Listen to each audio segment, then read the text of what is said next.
And this is Ed, and you're with me on Global TV Talk Show once again. Thank you very much, everybody. This is a talent mastermind. I'm calling it 3.0, but maybe it's even beyond already. Everybody's so bright and accomplished who are showing on this panel. Okay, I'm going to do really quick intros. Please quickly introduce yourself, who you are, what you do, where you're based. And then we're going to go around and everybody's going to have a chance to mini keynote. And some of you have sent me things that you are comfortable with me asking you to go further. And if I forget something or screw up, it's okay, just tell me. First, Mark Colo is with us. Mark Colo is actually retired from business, but he's super active in charity work and has been involved with relocating brain surgeons and research scientists and medical professionals and actually geniuses connected with neurodegenerative diseases. Mark Colo. Thank you, Ed. Yeah, the last 5 years of my career, I actually spent 40 plus years in transportation relocation. The last 5 years, I fell into a niche that I came to enjoy and in fact love, and that's relocating research scientists from around the country to mostly into the US, mostly from and to Ivy League universities, USC, UCLA, UC Irvine, and others. I've always kept busy. My wife always tells me, Mark, you got to slow down and take it easy. You're retired now. She has to remind me I'm retired. I said, well, not yet. I got a little bit left in the tank. But I authored 2 books. One's called Peace with Parkinson's, called A Resting Tremor, Not an Earthquake. And the other one was The Noble and Great Ones. It's not about proportions. It's what's in the glass that matters most. And those are 2 fun books to write. Stephen up in top right, throw him a plug out there, a shout out there. He edited my book, and well, he had a lot of work to do. I'll tell you that much. Okay, so Mark and I have developed a series of medical TV talk shows that are used as PR for the charity findneurohelp.org. Mark is a co-founder of the charity, IRS registered, 100% legit. And why don't you just do 30 seconds more, Mark Colo, about findneurohelp.org. Well, we started out actually trying to fund research groups, mostly at the university level, that were looking for cures for some of these diseases. I've had Parkinson's now for about 16 years, so it sort of takes a slow toll on its patient. But it's also been a wonderful experience to learn what it's like having some of these challenges. And my patience has increased. My compassion for others has deepened. There's many great things that come when you have these ailments to pass through, and I'm thankful for that.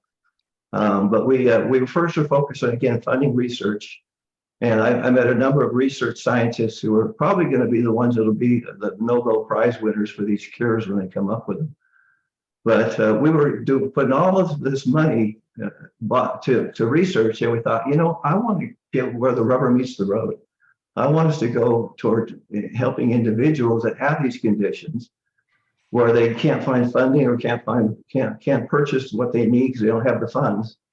And we'll go ahead and we'll purchase those needs of orthopedic devices or any kind of other medications they might need that they aren't covered for. We just wanted to help the individual and kind of be more on where the rubber meets the road. And that's been our focus for the last 3 years. We've had a half dozen successful golf tournaments, fundraising golf tournaments. Those have been fun to do. And each one we made a good profit on, had a good success with each one, and they grew in popularity. And now I've moved to St. George, Utah. I just moved here about 6 months ago. I'm getting used to a new climate and new culture.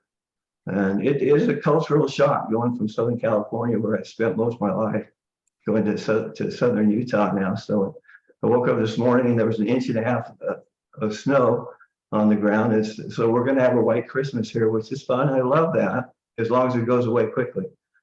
So, and I'm planning it will. That's a little bit about it. So we've done a number of TV talk shows, medical TV talk shows, interviewing some of these doctors and research scientists. One of them with a woman by the name of Jana Stoudemire. She's an executive with a commercial space company, space meaning go to the moon.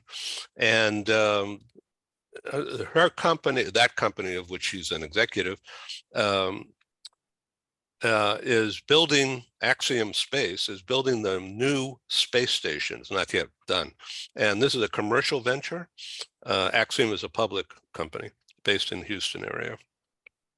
But she's in San Diego, right, Mark? Correct. Yeah, at what, Scripps or She's associated one of with the research she has her own company she works for, but yeah. They're on the cusp of trying to find out if you can do better research, better studies in a zero gravity environment. You know, that's kind of the idea of doing it out on the space station. So she and you and me and her friend, Dr. Paula, I can't remember her last name. She's the chairman or the president? I think she's the chairman, if I'm not mistaken. Yeah, and the National Stem Cell Foundation.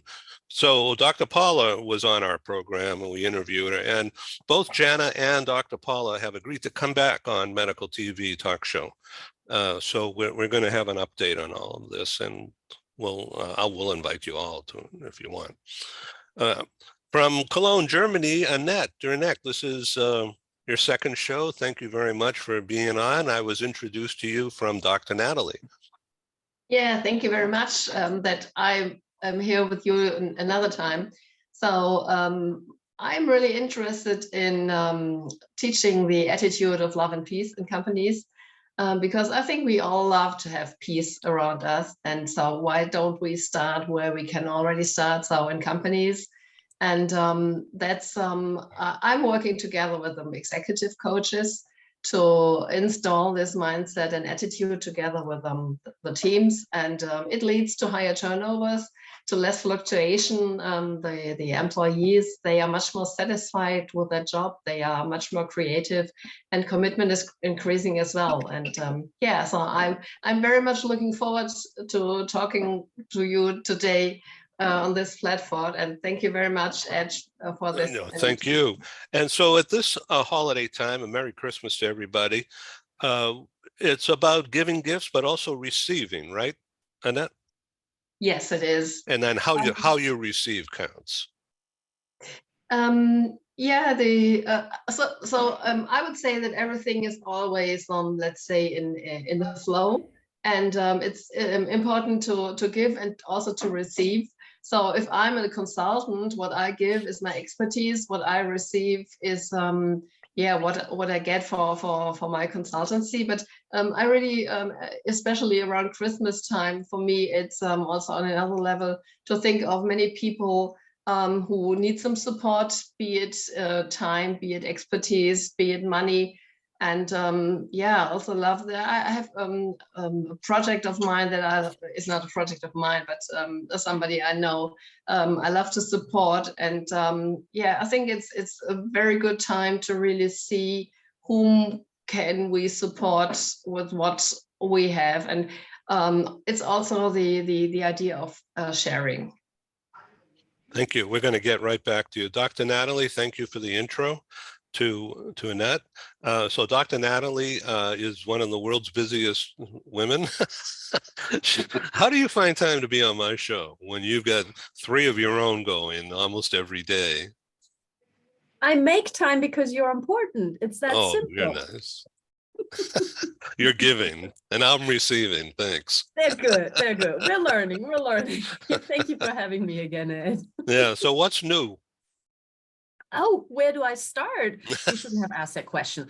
Not much is new. I keep doing what I'm doing, but I think I may have mentioned it last time, and I do want to talk to Mark again as well. I know we keep missing each other, but I'm really working now on helping doctors, because I think they are the people who need us, who have a lot of pressure, and there are certain things that are going on with their careers, with their mindset, but really just I want to be somebody to listen to them and to guide them where I can, advancement in careers and others, because I think they're servants and we don't serve them enough.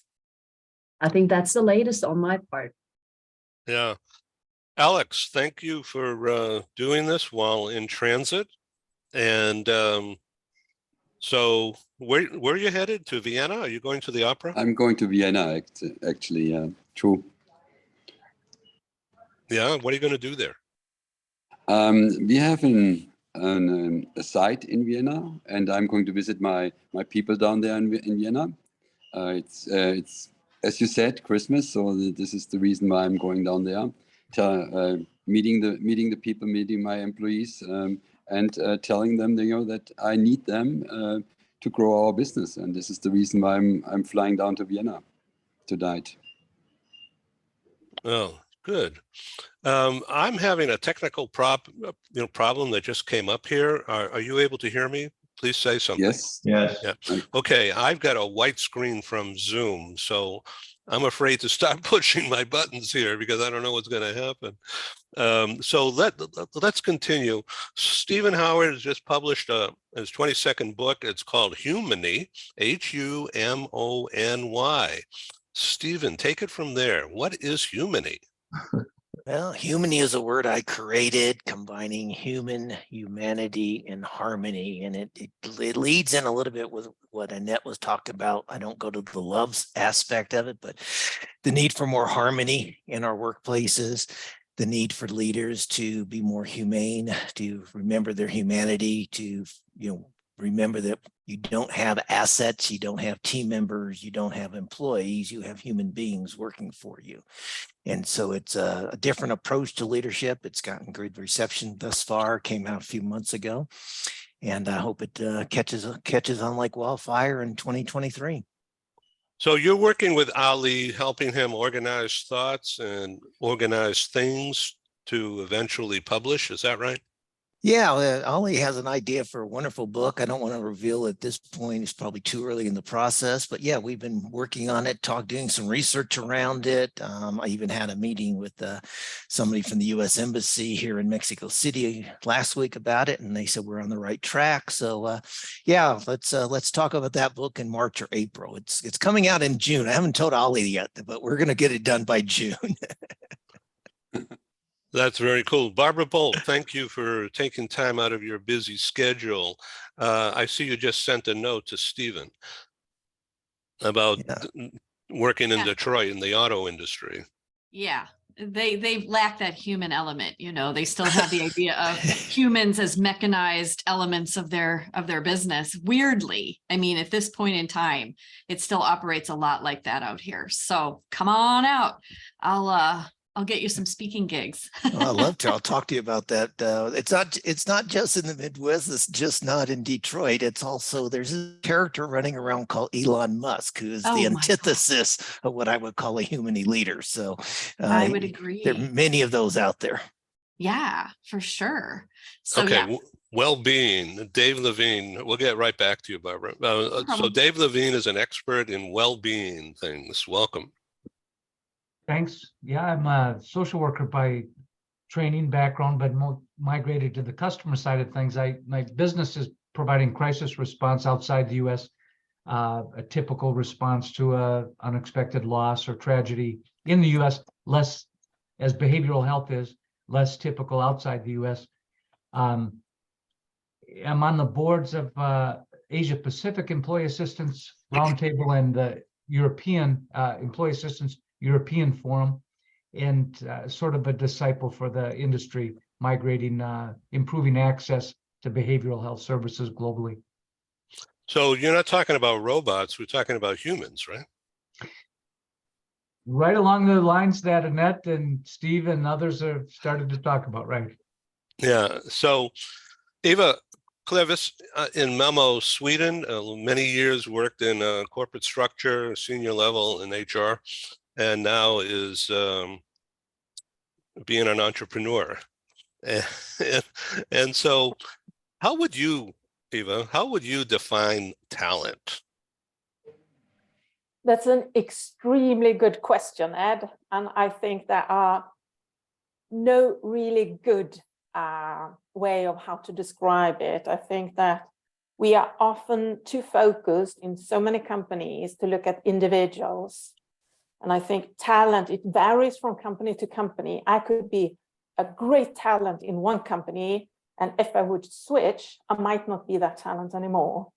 And I think the reason is that when we're talking about talent management among those who are already employed, we kind of forget the people that are surrounding them, which is why I would like to talk more about enabler management instead of talent management. Who are the people that actually lift these individuals to the top level that they seem to be? Stephen Howard, this is exactly what you're about now, right? Most definitely, most definitely. And the focus is all about leading talent. You know, one of my philosophies is that managing people is a 1980s construct. Nobody wakes up today and wants to be managed. And particularly nobody wakes up and wants to be micromanaged. People want to be led. And so leaders or managers, as I would say, need to unlearn. They need to unlearn management and relearn to be human and relearn to be leaders. People want to be led. They want to be motivated. They want to be inspired. They want to be developed, both professionally and personally. And if they don't, then those are the trends research is showing has led to the Great Resignation, has led to this thing called quiet quitting. So this is a wake-up call for anybody who leads people. So I totally agree with what Eva was talking about. So we're going to get right back to Barbara Bolt. She's going to be talking about when employees and business associates don't speak English as a first language and understanding. So Eva, back to you. How would you like to, well, I'm going to invite you to take the lead here for a couple of minutes about talent, acquiring talent, securing talent, and then how do you secure them and how do you retain them once you secure them? I think it varies a bit from company to company, but first and foremost, you need to get them into the company. And talking about talent in this perspective, I think what we are looking for are people with the competences, the skills that specific company needs, with a personality, with the motivation to do a good job. That's one thing. And then you need to attract them by being honest. What can we actually offer as a company? And then stick to it. There are far too many companies that promise so many things and then they deliver nothing about it. And then when you have the people on board, you need to secure that they get the best possible possibilities to actually deliver. And I think it's wrong to look at each individual. You need to look at the group. What people are we surrounding our employees with? In what context are they working? How does the team look? Do they get, I just recently read a really interesting article about recognition, where they talked about only 39 of the employees are recognized at least monthly. And you can see a clear connection with the recognition and the sense of well-being. And if you are feeling that the company are supporting you and you feel in a good manner when you come to the work, then you will stay longer, you will work better. I mean, it's not really rocket science, but we kind of make things so difficult for ourselves. Sometimes it's enough just saying, hey, you're doing a real great job. And are you doing fine today? So Eva, how do you teach being an enabler? Well, I don't think it's always about teaching. It's about recognizing people and tell them that they are doing a good job. It's about trying maybe to take one step away from the bonus structures that we're having today. I mean, that's really about saying a really bad word. I've had the conversation with quite many CEOs, and I know the challenge of trying to get rid of it if you have already implemented it. But if you have bonus system, you normally tell individuals that it's good being an individual, and you forget about the team.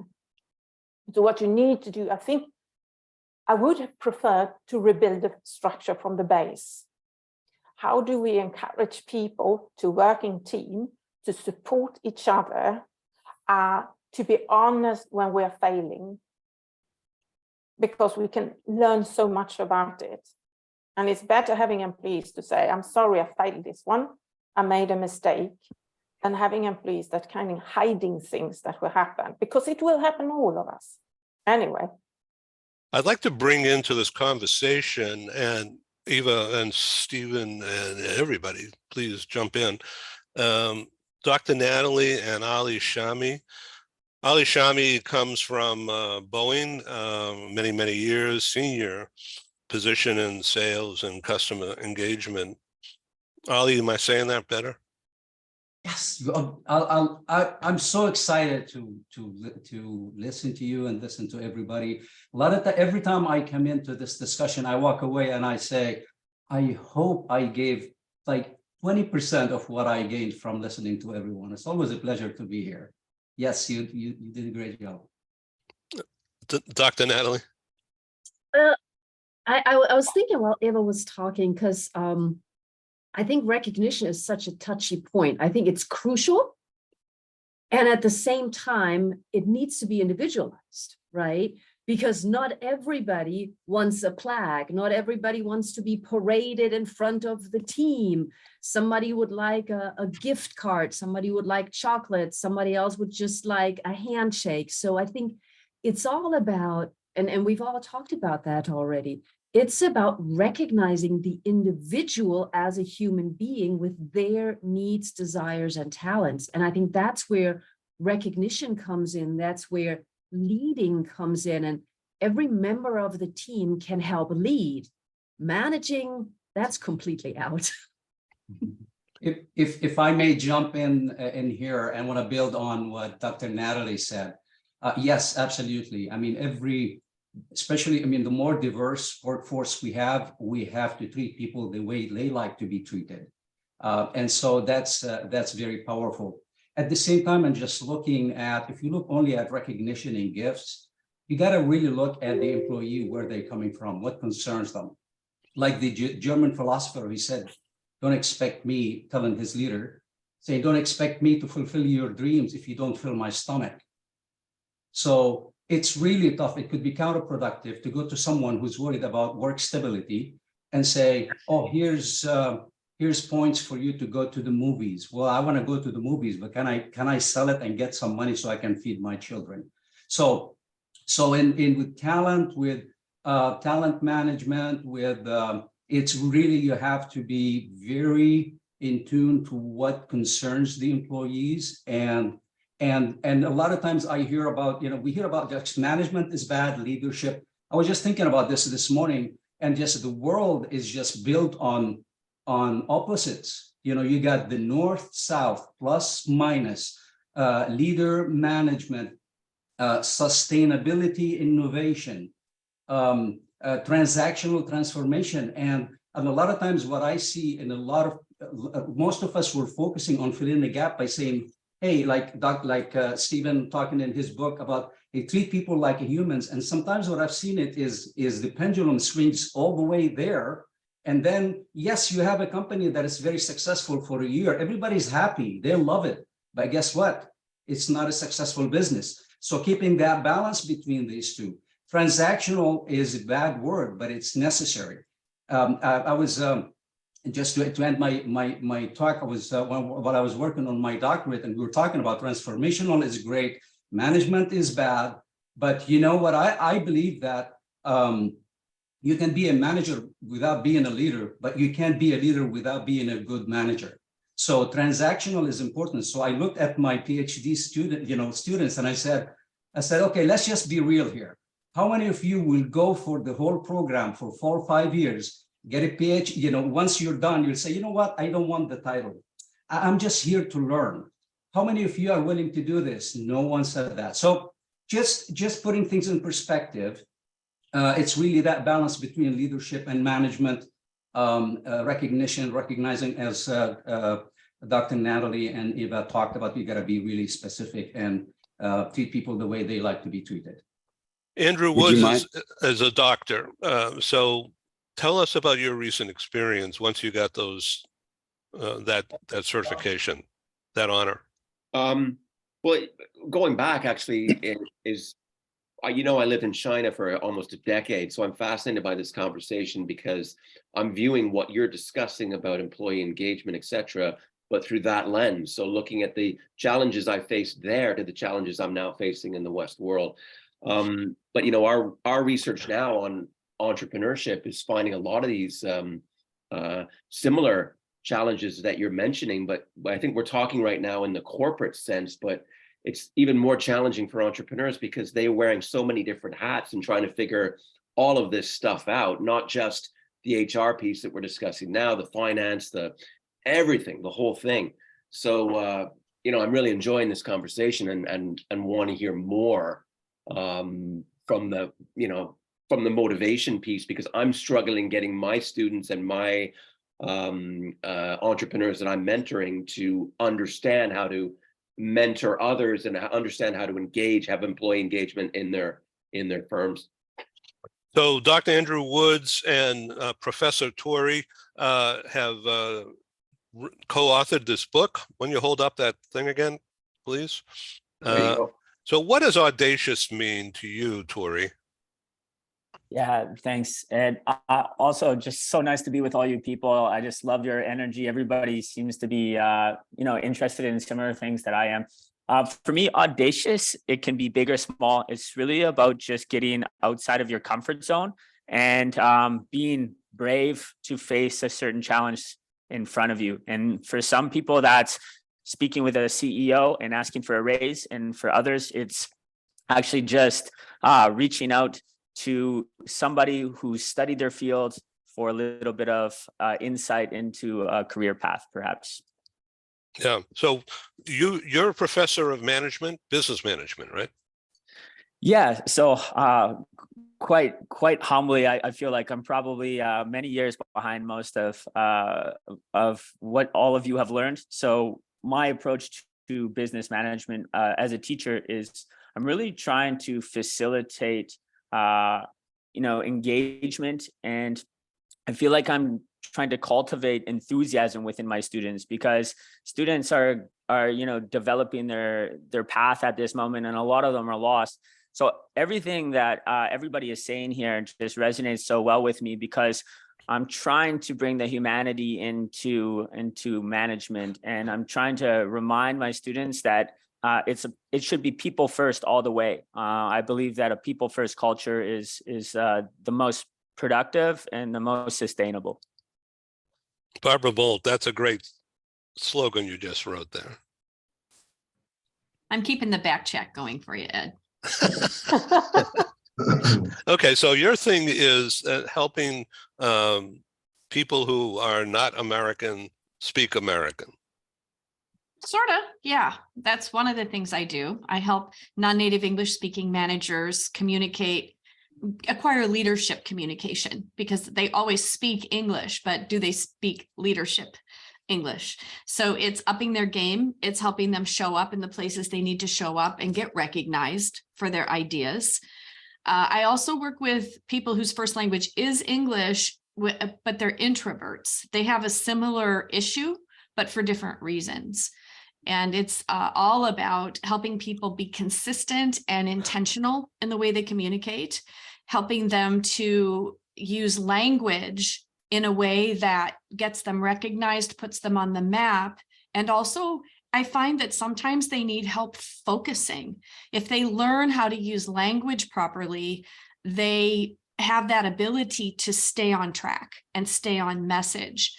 There's a sort of a personal branding aspect to some of what I do. It depends on the person, but it's all about how you speak. And are you speaking intentionally? Are you being heard? I think that's the biggest part of it, is showing up in these rooms where these people, in order to advance their careers, need to get recognized. So it's, I got to jump in and ask you, if I that's fine. may, the introvert idea that you just expressed, Is that impacted by this thing called the imposter syndrome? They could have aspects of that. I think even extroverts can have imposter syndrome. We all can. Introverts struggle. They need to think through what they want to say before they can say it. And oftentimes they simply don't manage to get into the conversation. I'm working with a young man right now who's a middle-level manager at Apple, and he would either stay silent, or if he opened his mouth before he had collected himself, he would ramble. And because the rambling was so disruptive, he would then just shut his mouth or not choose to not speak. And his boss basically told him that if you want to move up in this company, you have to start showing up in these meetings. You have to start speaking intelligently as you are. So oftentimes these people are super intelligent, but they have to reflect before they're able to put what they want to say out there. So what I help them do is focus on what words are really going to serve them. And I help them. I use elevator pitching a lot as a point of focus, so that we pull out that vocabulary and they get good at very concisely explaining to people what they do, what their team does, the value their team brings. And this helped this young man. He's showing up in places that he was not showing up before, which of course also makes his boss look good. And she's extremely pleased that he's learning, but it is something you can learn. And I have to say, I love working with introverts because they listen very carefully and they implement. And that's one reason why I'm super attracted to working with these individuals. And of course, we find lots of them in the tech industries, whether it's computer tech or automotive tech or whatever. Thank you. I want to bring in Annette. You raise your hand, and then I want to go to Alex and get some CEO perspective. Yeah, thanks, Bob. Thanks a lot, Barbara, for what you said. That's just a small point that I would love to add. In my opinion, a good leader is a person who realizes that his or her employee is an introvert and who really supports him or her.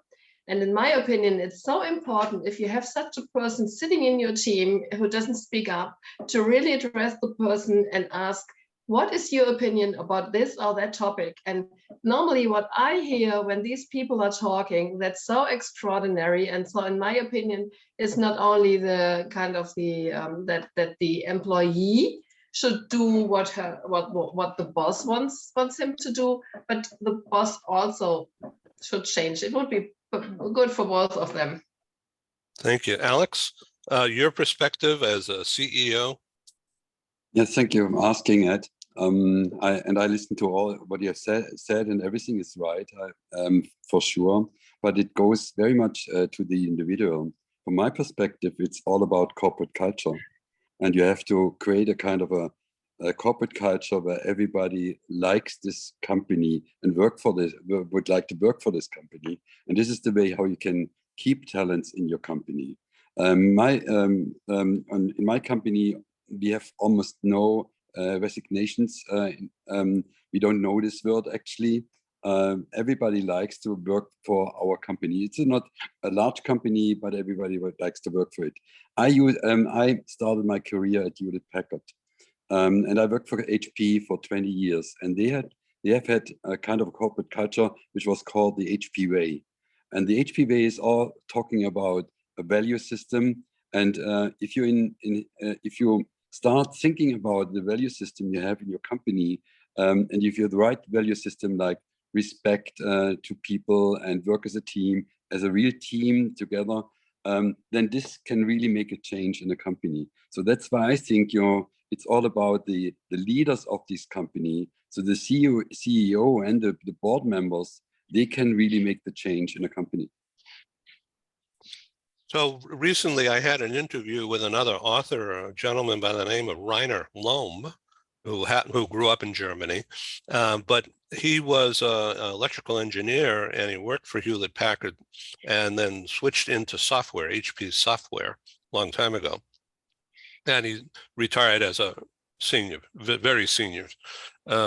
executive. So he just wrote a book called Aspire, 7 emotions that people need to conquer in order to succeed in an organization. I'm not going to spout them off right now, but I'll send you the interview link. You can look at it. Very fascinating guy.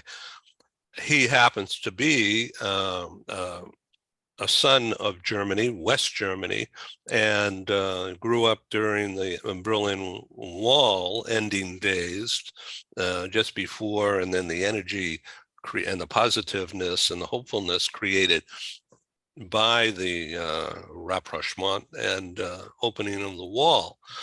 And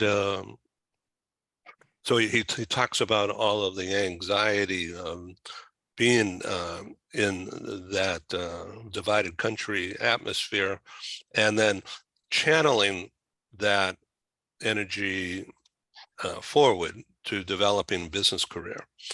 Fascinating guy. And hearing you, Alex, talk about that kind of culture that you've created in 100-person company that does immigration stuff. Yeah, but it's all about, you know, what I'm telling my people all the time is I and everybody in our company focuses on people, on employees, and on our customers. We never think and talk about profits. Profit is something which you need to do and which you need to have at the end of the day to pay the salaries. That's for sure. But the focus is only on motivating people and working for your customers. So this is our focus, and this creates a different atmosphere in your company. And if you walk your talk, then this changes the behavior of everybody. And this is, from my point of view, a kind of success, a success story for a company to go forward. Well, thank you very much. We are going to round robin again and again, but I want to make sure that Dr. Andrew Woods and Tori talk about themselves a little bit here. It's fascinating stuff. Andrew, you and I have known each other, what, I don't know, longer than 10 years. And you've been a speaker at our live meetings in Seattle and Silicon Valley, and I don't know where else, but and now you've done several of these TV shows with me. But your background, having a Chinese wife and living in China, in Shanghai, but also in Vietnam, also in Ireland, also in England, you have a world of experience. And now currently you're in Vancouver, BC, and you're a professor. So tell us what you're professing. What I'm professing. So I work in entrepreneurship. I'm just, like I said, I've mentioned this earlier, I'm fascinated by this conversation because in sort of an earlier time when I was in China, I was very heavily involved with the employee engagement. But you know, right now I'm really focusing on the entrepreneurial journey. My doctorate was in entrepreneurship. It was diving deeply into the challenges of multiple entrepreneurs in China, which was fascinating because all of our Western sort of values and norms completely different, and not right or wrong, just very different. Learned so much diving into these back into these entrepreneurship lived experiences. Really, really fascinating. China was experiencing 14% GDP growth at that time, and it was a lot of low-hanging fruit. So things that were already tried and done in the Western world were just starting there. So there was so much opportunity. And now I've come back home to Canada after 17 years on the road. I booked a ticket. I even speak about it in the book. I booked a 2-week ticket to Ireland, and that turned into a 17-year trip. I was supposed to return to Vancouver after 2 weeks. Been all around the world, seen so many different things, want to learn more. But entrepreneurship is what I'm focusing on now. And, you know, a lot of people argue, can entrepreneurship be taught, or is it something that, you know, you're born with? I believe you're born with it, but some of the things can be fine-tuned. So it's just a fascinating experience, and that's what I'm focusing on now. Ed, and you're right, we've known each other for over a decade. I've spoken at multiple conferences on different topics, mostly to do with life in China, and it's been a blast, and I look forward to more. So about your book, frankly, let me just say that I'm honored to have been one of your subjects. Indeed. But don't talk about me, but talk about some of these other people, who you featured in the book, you and Tori. I'd like to throw this over to Tori because, I think he might have a different viewpoint. Tori? Yeah, sure. Basically, we decided to interview 8 different entrepreneurs, actually many different, and 8 made the book. But of course, we put Ed in there because I really feel like Ed is doing it. Ed is reaching out to people. He's a link maker. He's talking with people from all around the world. And, the way we measure our success is really dependent on our own definition of success. And so we interviewed, people that have been on Shark Tank. We interviewed people that have been running schools for several years. Entrepreneurs that did everything from start by shoveling snow to founding $1 million companies. So it's been a really educational experience for a lot of us. And I think the problem is that there's so many interesting people. We couldn't make a book big enough to fit everybody in. So let's bring in Dave Levine. Would you care to comment on what we've been talking about? No, nothing really jumps out. That's a good one. That's funny. So, Tori, how old are your students? Yeah, so my students range from 18 to 44, actually. And they come from all over the world. They come from Japan, Colombia, Mexico, Spain. So it's a very international group. And one thing that maybe you don't know about me, Ed, is that I actually have a background in massage therapy and yoga. And so I actually try and bring meditation and yoga and this sort of mind-body connection into what I'm doing. And, Dave, I'm sure you do have a lot to say on these kind of things. But that is my background. I have a wellness background, and I'm really trying to emphasize this shift in a lot of what you've been speaking about in this group, that it's not just about, recognizing people it's not just about finding the balance between,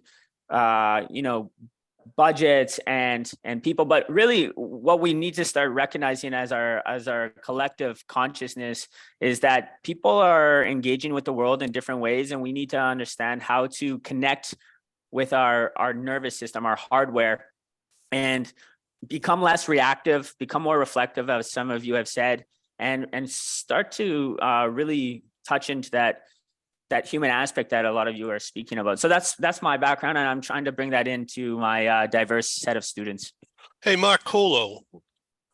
Yeah. What do you think about massage therapy for somebody who's suffering from Parkinson's? Well, I was hoping that Tori might have the answer for that. Maybe an online through the electrical neurons or what, I don't know. There's got to be a way you can connect to do something like that, Tori. Maybe that's something you'll need to work on for your next project. But yeah, massage therapy is a huge part of Parkinson's. I went in yesterday for a treatment. I got Botox shots. Now, some women might jump and say, "Hey, I want some of that," and some men want that as well. But anyway, so I went and got shots. I got about 12 shots around my neck, because the research shows that it relaxes the neck, allows your muscles to relax a little bit, and gives you a better range of motion. So I had about a dozen of those. And as she was treating me, she said, "Geez, masseuses must hate you, Mark. I would not want to be a masseuse and have to treat you, because she said, you've got small bricks around the base of your skull." And I'm like, "Oh my gosh, it's that bad?" Yeah, it's pretty bad.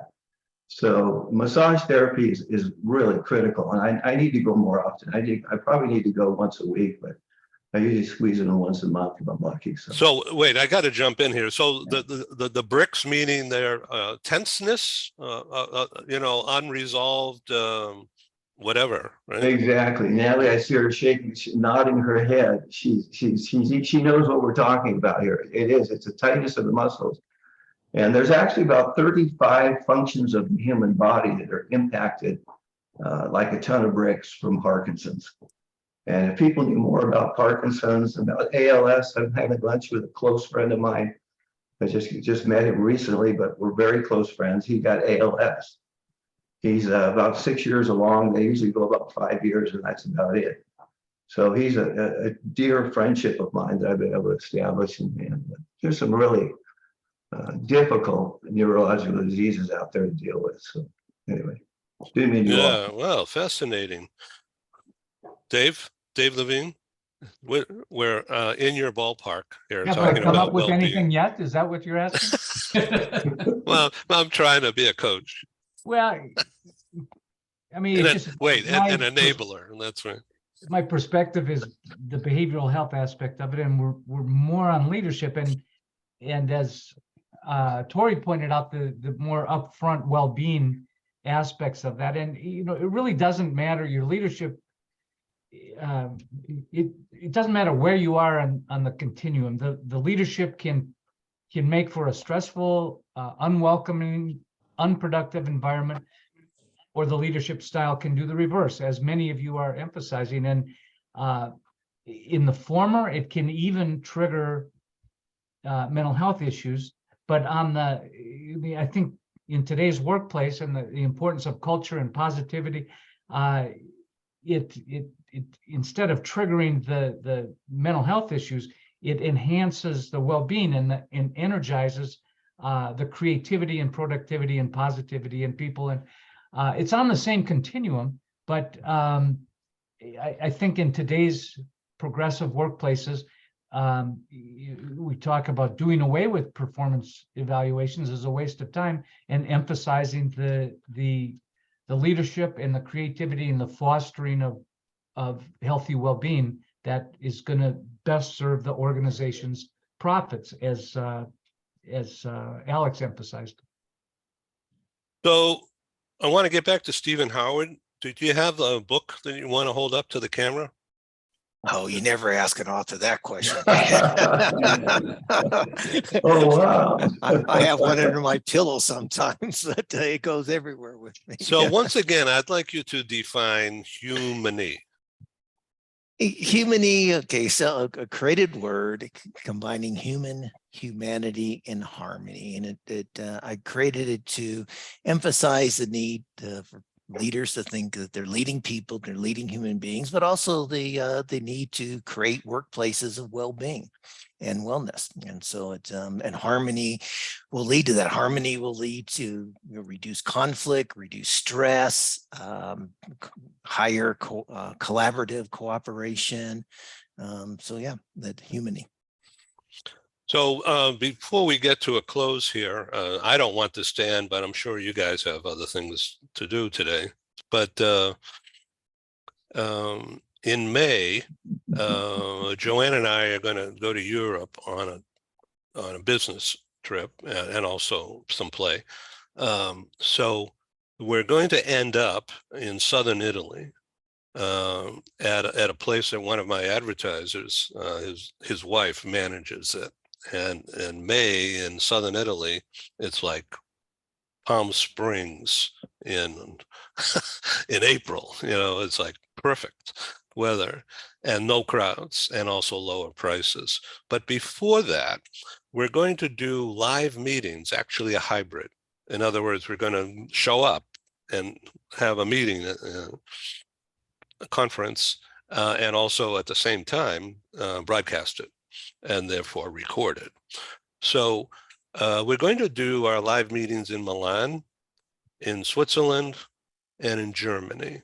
And I'm looking for sponsors, in other words, money, or in-kind contributions. And I'm also looking for speakers. And I'm also looking for people who you may know who I would never know. So Dr. Natalie, I know you're already on board, but you know, I welcome your help, and Annette and Antonia was supposed to join us, but last night she came up with the bug and lost her voice. So I know she'd probably be involved too. Alex, please consider that. So there will be other live meetings that I will do, but right now I can't get my head around the idea of doing all that. In my earlier life, before pandemic, I produced over 350 live conferences, different size. Our very first conference was at the LA Chamber of Commerce, where my book or my magazine called California Bound Relocation Guide was the official newcomer guide of the LA Chamber. And they hosted my very first live meeting in 1984 in October in the lunchroom downstairs in the LA Chamber. We invited the users of our books to come. And we had HR people and mobility management people from Bank of America and Paramount Pictures and 20th Century Fox, as well as aerospace companies and defense contractors. Ernst & Young was a backer. We had over 200 people attend. That was the very first live meeting that I ever produced. But our very first international meeting happened sometime later. I don't know why I waited so long, but in 97 in London, and it was a sellout. It was really good. And then we did several across Europe and Latin America, Canada. And I don't know how many people we played to. I never bothered to count, but it was profitable enterprise. Dr. Andrew Woods spoke at some of my meetings. Ali has been in the later day events. So we'd like to do it again on a regular basis. Right now I'm having too much fun at practically no expense doing this kind of a thing. So, you know, and I'm also getting older, so I don't know what I'm going to be doing. So we're taking it day by day. I welcome advice and counseling. Dr. Natalie, I may lie down on your couch and you can shrink me and we have a discussion about all this. So Andrew and Tori, talk about audacious ask. Now, this is a nice way of saying, can you help me? Tori? Yeah. Yeah, I'd be happy to help you, Ed. I think all of us, you know, want to be able to help in any way. And somebody mentioned support before, right? How can we be supportive? I would like to extend that to all of you.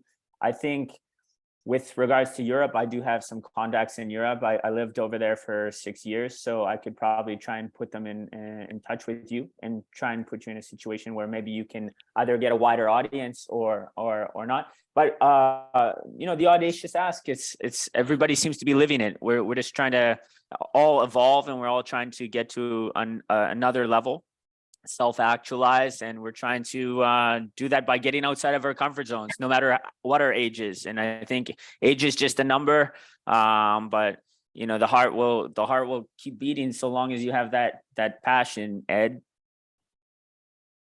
Thank you.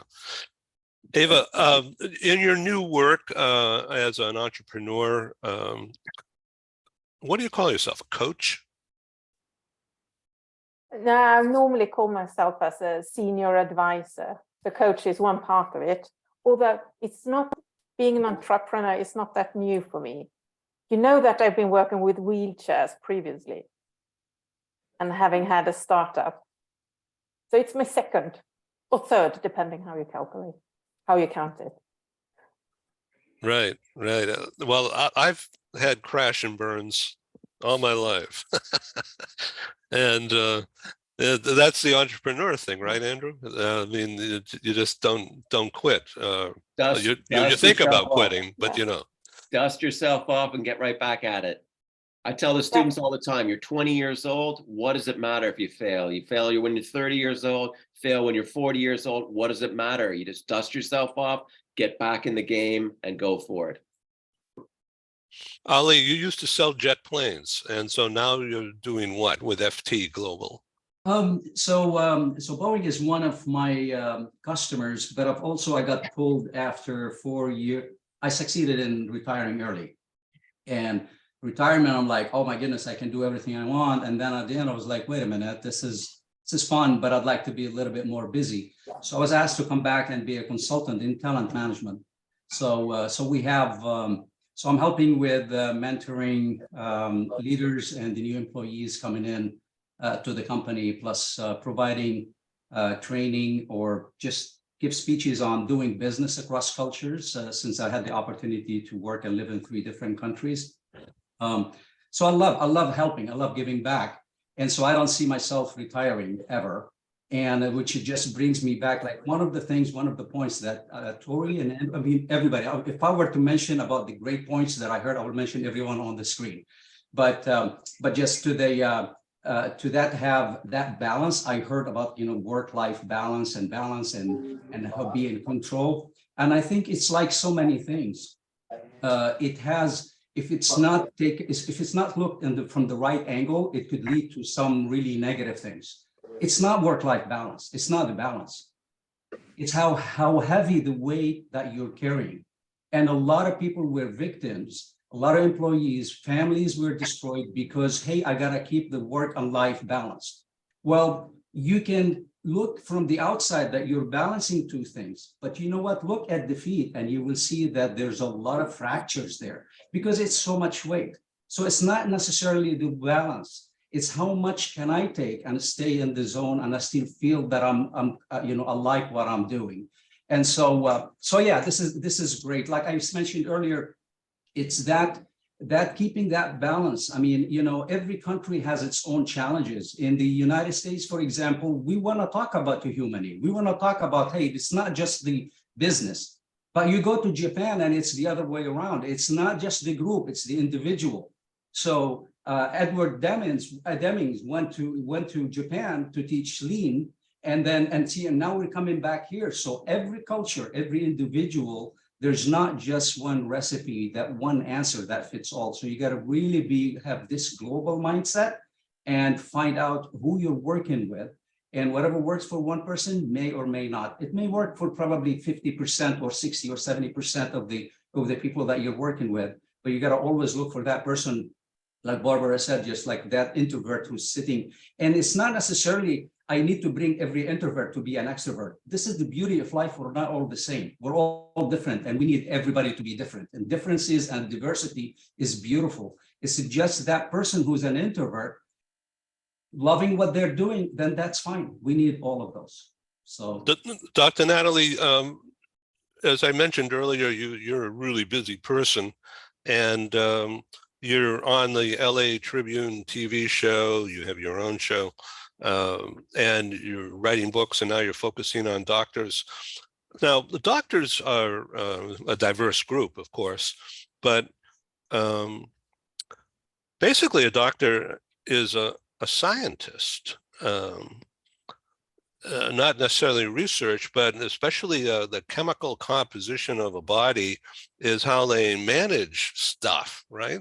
And so a scientist is usually not an extrovert, sort of a withdrawn into themselves kind of a person, not in every case, of course. But how do you counsel a doctor?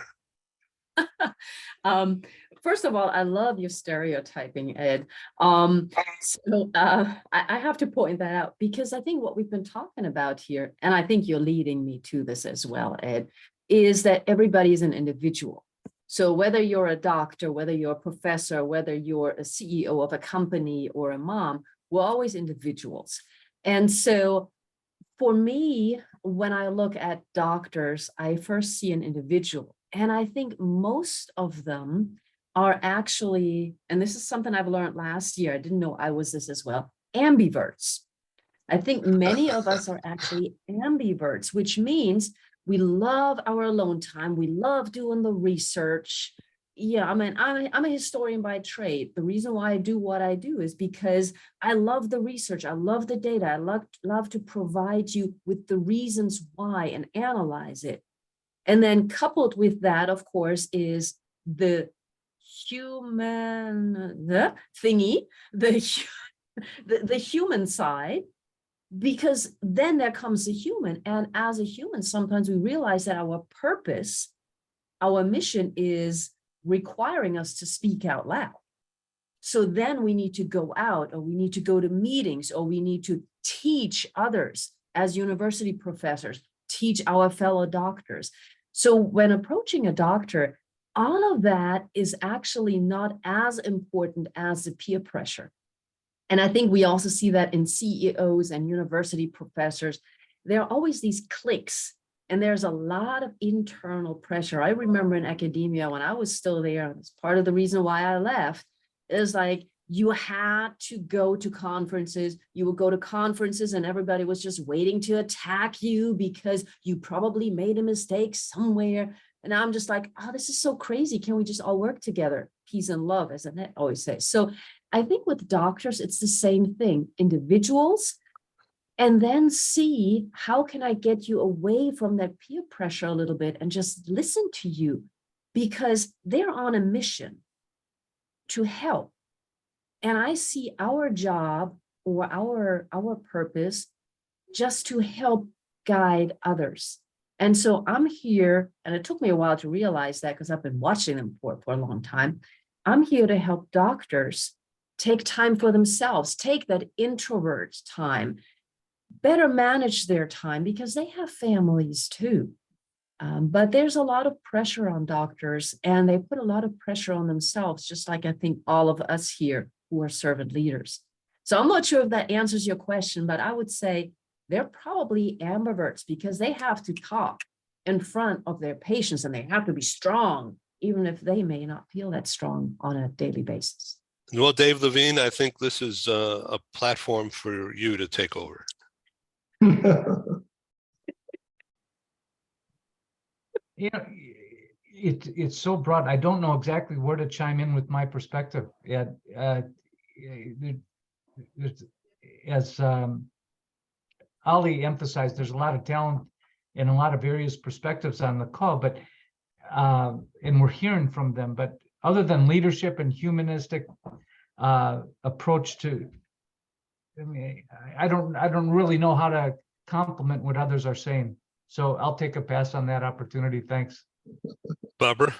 Yeah, maybe Ed, I can add Absolutely. on. Yes. Yes. Because I think your Natalie expressed is exactly, from my point of view, what leadership defines. Taking the pressure away from other people and let them go and let them try to make a difference in what they are doing. And if you help them to take the pressure away, I think they are very, very successful. And this is also a kind of corporate culture, what you can create in whatever you are doing. Thank you. Barbara Bolt? I was just going to type it in the chat, but I think it's a lot about what Ali was saying about the weight. It's how much weight you're carrying. And as a leader, I think you have to learn to kind of absorb some of that pressure and some of that weight for others so they can do their best work. Alex is exactly right. You want to free them up. When I taught intercultural communication in companies, mostly in Europe, it was always about who adapts to whom. And I'm sure Ali can relate to this, and a lot of you can relate to this, but it's that idea of, I always told leaders that they needed to take on that weight of being a little bit out of their comfort zone and feeling less themselves so that they weren't requiring their employees to make that shift, because their employees were going to be distracted by that, not able to do their best work. So as a leader, you have to take that on yourself. And then it requires Natalie's self-care. Then you need to see someone like Natalie as a leader to help you cope with what you're carrying for others. But it is that, and that's, I guess, maybe a leadership characteristic or ability. Certain people have this ability to take that on, process it, not let it weigh them down too much, and then allow their team to really work at their max. Stephen Howard? Great conversation.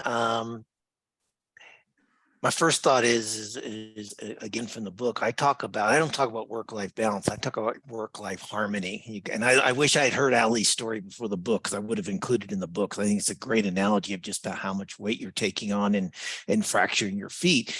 But it's not about balancing, it's about having that in harmony and having it, harmonizing it. Then adding what Alex said. I mean, one thing I totally agree with Alex is it's a lot easier to do this in a small organization. Big organizations are difficult. Organizations like HPE, any big organization, I won't name them, but any big organization, they can have a great corporate culture led at the top, but down at the ranks, you still have bullying bosses. You still have bosses who send emails at 10 o'clock at night on a Saturday night and expecting a reply. And so I would add that, yes, corporate culture is important. Leadership is more important, and it's the kind of leaders that individually at the frontline leader right under the C-suite that is so critical here. And leaders have to demonstrate that self-care that Natalie was talking about, that Barbara just emphasized. That's just critical. You have to take care of yourself first. So yes, take on the challenges of others, reduce the pressure on others, but at the same time, balance that life care, harmonize yourself with that your self-care as well as the protection of your employees. Eva? I fully agree. And I'm so honored and so happy to be part of this discussion, because there's so many. I'm just standing here nodding. So I might need some massage tomorrow due to all my nodding here. But for me, work-life balance, that is about coming to work with a smile on your face because you want to go there, and going home with the smile on your face. So because you need to have the energy when coming home. It's not about the number of hours. It's not about the tasks, because we act differently on different tasks, and it depends on your life situation or whatever. But I think as a manager, it is also about having the possibility to connecting the dots, to see that that employee should connect with that employee or should connect with whoever, and helping the employees to connect, meaning that they can utilize each other's competences or time, because some weeks we will have loads to do. Next week, we might not have that much to do. And then we can utilize each other. So we find a good balance between all the employees. Maybe I can add to this one, if you don't mind, Eva. Please. Today I was asked in an interview, what would be the one thing you would do if you would have the time for it? And I thought about it, and my answer was, I don't know. I always do what I like to do. There is no additional time which I require. I always do what I like to do. And this is the work-life balance what you have. And if this is in harmony, then this is the best way forward. So Annette, you and I started by talking about gifts, gift giving and receiving this time of year. So let me just say that I thank you all for giving me your gifts of time and energy and information for this program. It's one for the ages, I think, and I will love recirculating this thing. So Annette, would you like to sum up? Because you're all about love and peace in companies. Yeah, it really fits perfectly. So thank you so much. It was such a pleasure for me and honor to me to be here. And when I was listening to everything that you said, let's say not only in the last 10 minutes, but what you said as a wrap up, it really starts all with myself. Was when I love myself, then I'm peaceful with myself. When I'm in peace with myself, then I don't judge anybody else. And then I see the kind of the gift that everybody of us has in him or herself. And that's how we can work together. And then, in my opinion, it's not that important if it's about leadership or if it's about intercultural awareness. And I've been a teacher in this field as well. And then I think that we meet each other as humans. And I think you all know the saying about communication, if it's all B2B, B2C. And in my opinion, what is really important is I call it H to H. So it means heart to heart communication. And if we communicate on this basis, and if we see the good in everybody, then I'm really convinced that we all can make this world a better place. and that everybody will come home after work, as Alex, as you said, and that's really one of my goals, what I try to support to how I try to support company leaders, that they have more employees that are satisfied. And it always starts with themselves. So thank you very, very much. I'm so much honored that I could be the one to wrap it up today. Thank you, very Barbara. much. So thank you, Annette. So everyone, let's hold hands. How do we do this? Yeah, this is so cool. The world will see this, right? Okay, so please come back on Global TV Talk Show, and we'll find something else to talk about. If the hearts are connected, there's no need to connect the hands. So I think our minds and our hearts have been really connected during that discussion. It's been a pleasure seeing you all. Yes. So Ali, do you have your guitar handy? Would you like to sing a song for us? You know, my voice is like for evacuation. The fire department keep on calling me. Everybody just like for evacuation. This is when I start singing. So I think if you do that, everybody will be running like crazy out. I wish you a very Merry Christmas and a Happy New Year.